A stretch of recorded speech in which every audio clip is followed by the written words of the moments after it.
ఇవాళ కూడా సభలో యథావిధిగా ప్రభుత్వం తోక ముడిచిందని బొత్స సత్యనారాయణ అన్నారు. శాసన మండలి మీడియా పాయింట్ వద్ద ఆయన మాట్లాడుతూ దేవదేవుని ప్రసాదంపై చంద్రబాబు అపవాద చేశారు. చంద్రబాబు దోపిడీపై సభలో చర్చకు రమ్మంటే గందరగోళం సృష్టించారు. శాసన మండలిలో బిజినెస్ జరగాలి, ఏదైతే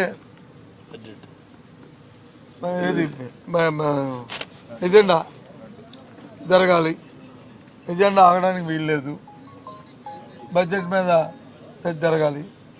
సైమిల్టేనియస్గా ఆ దేవదేవుడి మీద వేసే నిందలు అపనిందలు కోట్లాది మంది మనోభావాలకి దెబ్బతగిలిన నేపథ్యంలో లడ్డు ప్రసాదం మీద దానికి సప్లై చేసిన ఇందాపూరు హెరిటేజ్ సంస్థల మీద చర్చ జరగాలి. అది మాట. ఇది న్యాయమా కాదా? రాష్ట్ర ప్రజలారా మీరే న్యాయ నియంత్రణ. మేము అడిగిన తప్ప అబద్ధమా, ఇది వాస్తవమా, మేము అడగకూడదా, మేము డిమాండ్ చేయకూడదా, డిసైడ్ చేయండి. ఎవరికి ఇందులో ఆలోచనలు ఉన్నాయో, ఎవరు వాస్తవాలు చెప్తున్నారు, ఎవరు వాస్తవాలు చెప్తున్నారు, ఎవరు రాజకీయ లబ్ధి కోసం ఆలోచన చేస్తున్నారు. ఈ అవార్డులు తెచ్చిన నేపథ్యంత నాకు వచ్చి అపాలు చెప్పాలని నోటీస్ అంట. మరి మహాభావుని దేవదేవుడి మీదే కోట్లాది మంది మనోభావాలు దెబ్బతిన్న మరి చంద్రబాబు నాయుడుకి అపాలు చెప్పొద్దా? ఆవు కొవ్వు నువ్వు పంది కొవ్వు లేదని దానికి ముందు దానికి క్షమం చెప్పాలి కదా చంద్రబాబు నాయుడు గారు, ముఖ్యమంత్రి గారు. ఎందుకు చెప్పట్లేదు మీరు చెప్పండి. ముందు వచ్చి బహిరంగ క్షమాపణ చెప్పండి. నేను మాట్లాడిన తప్పు 10 మంది మంత్రులు అలా చూశాను ప్రెస్ మీట్లో. ముఖ్యమంత్రి గారు, ఉప ముఖ్యమంత్రి గారు, పక్కన భారతీయ జనతా పార్టీ నాయకులు, పక్కన వచ్చి మంత్రులు. ఎప్పుడు చూడాలి ఈ రాష్ట్ర చరిత్రలో ఎంతమంది ఒకేసారి ఒకే ప్రెస్ మీట్లో? మరి ఇప్పుడు మీ అందరూ దానికి సమాధానం చెప్పండి. కాదని చెప్పని మీ అందరూ ముందు లెంపలు వేసుకోండి, తప్పు మాట్లాడని చెప్పండి ప్రజలకి. అప్పుడు మీ తీసుకుని మేము వస్తాం. ఏది నేను తప్పు మాట్లాడితే?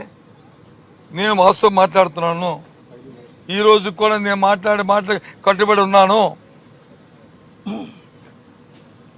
దయచేసి కానీ ఇక్కడ సాంప్రదాయ ప్రకారం ఇది మీకు నాకు వ్యక్తిగతం కాదు, ఇది ప్రజల సమస్య. ప్రజలకు కావాలి దీని మీద వివరణలు, ప్రజలకు తెలియాలి వివరణ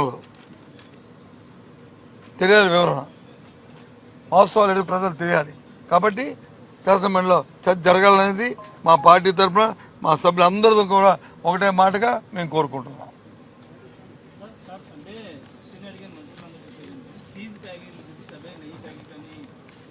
సరే, నాకేం తెలియదా అమాయకుండా? నేనేమి చూపెట్టాను? హెరిటేజ్కి ఇందాపూర్కి ఉన్న ఎస్టాబ్లిష్ ఇంకో చూసుకోండి. ఈ ప్యాకెట్ మీద చూసుకోండి. హెరిటేజ్ది ఇంకో ఇందాపూర్ తాలూకు పేరు కనిపించట్లేదు, చదువుకోండి అని చెప్పాను తప్ప నేను అమాయకుడిని కాదు. అంత మోసం చేయవలసిన అవసరం చంద్రబాబు నాయుడుగా అంత అడ్డగోలుగా మాట్లాడి మా తత్వం నాది కాదు. నేను మాట్లాడకూడదా?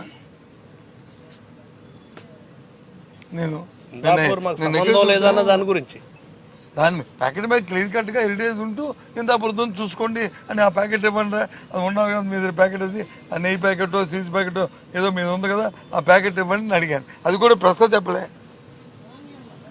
అడిగే అది చూపెట్టాను మీకు. ఇందాపూర్ తయారు చేసింది హెరిటేజ్ ఇదని చూపెట్టాను. ఇంకేంటి?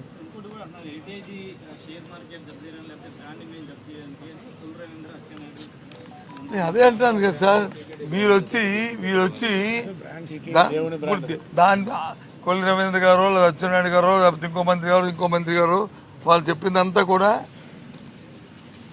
ఏదైతే చంద్రబాబు నాయుడు గారు తెలుగుదేశం పార్టీలో ఉన్న కుటుంబ నాయకులకి ఆ మంది ధనదానం ఏదైతుందో వాళ్ళు దాని చుట్టే మాట్లాడతారు. ఎంతసేపు డబ్బు దోపిడీ ఈ కార్యక్రమాలు మీరు మాట్లాడుతుంది. ఆ దేవదేవుడి తాలూకా ఔన్నత్యం, దానికి ఉన్న పవిత్రత, ఆ ప్రశాంతంకు ఉన్న పవిత్రత, కోట్లాది మంది ప్రజల మనోభావాల్లో వాళ్ళకున్న దేవుడిపై ఉన్న భక్తి, ఆ బ్రాండ్ ఇమేజ్ వచ్చి ఏ రకంగా అవినీతిని దెబ్బతీస్తుందో ఈ వీరి మాటల వల్ల వీరి దండానికి వచ్చి ఏ రకంగా తాకట్టు పెడతారో దాని మీద నేను మాట్లాడుతున్నాను. నీ షేర్ రేటు పెరిగిందా, షేర్ రేటు తగ్గిందా, షేర్ పోయిందా, షేర్ ఉందా, అవి మాకు సంబంధం లేదు. నేను దేవుడి పట్ల, తిరుపతి దేవస్థానంతో అవినీత్యం పట్ల, ఆ దేవదేవుడి తాలూకా ఉన్న నిబద్ధతతో ఇవాళ నేను మాట్లాడుతున్నాను. నేనేమి షేర్ మార్కెట్లు, వ్యాపారాలు వీటి గురించి మాట్లాడలేదు. మాకు సంబంధం లేదు కూడా. నువ్వు షేర్ మార్కెట్లో ఈ ఎన్నికలు రాకముందు వచ్చి 250, 230, 250, 300 ఉండేది. అమాంతం 700 కోట్లకి వెళ్ళిపోయింది, 700 వెళ్ళిపోయింది. మళ్ళీ ఇప్పుడు వచ్చి 700 ఎందుకు వెళ్ళిపోయింది? రెండు సంవత్సరాల్లో ఏంటి ఈ అవార్డ్స్, ఏంటి ఇవే అవార్డ్స్ ఎందుకు వెళ్ళిపోయిందా? దేనికి? నేను దాంట్లోకి వెళ్ళను, నాకు అవసరం లేదు.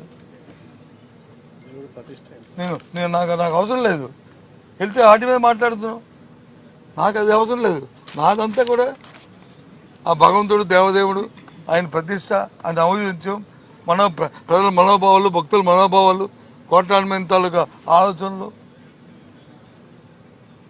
వాళ్ళ మనసులు ఎంత గాయపడ్డాయో